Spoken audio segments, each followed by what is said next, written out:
আসসালামু আলাইকুম এভরিওয়ান, কী অবস্থা সবার, কেমন আছেন সবাই? আই হোপ আপনারা সকলেই ভালো আছেন। আপনারা হয়তো বলতে পারেন আমি কী অবস্থায় কেমন আছি। এই দেখতে পাচ্ছেন আমার যে বাইক, আমার বাইকটা ছাড়া কি আমি ভালো আছি? আপনাদের কি মনে হয়?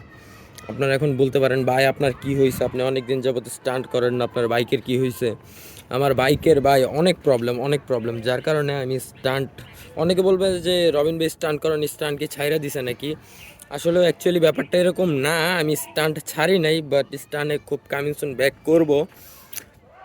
হয়তো এখন ফ্যামিলি প্রবলেম বা যাই হোক, যার কারণে হয়তো বাইকটা ঠিক করতে পারতেছি না, বাট এই অবস্থায় বাইকটা আমার দেখতে খুব খুব খুব খারাপ লাগতেছে। এই যে দেখেন আজকে কতদিন যাবত পরে আছে, সকেট জাম্পারগুলো দেখেন কি এক অবস্থা, সামনে সাসপেনশনগুলো একদম অকেজো দেখতে পাচ্ছেন। এবার বলেন যে এই বাইকের এই অবস্থা কেন? এই বাইকের ইঞ্জিন কই? সবই আছে ভাই আমার বাসায়, আমি পার্ট বাই পার্ট সব কিছু আপনাদের জানাবো। যদি ভিডিওটি ভালো লেগে থাকে চ্যানেলটি সাবস্ক্রাইব করে আমাদের সাথেই থাকুন পরবর্তী ভিডিওটি দেখার জন্য।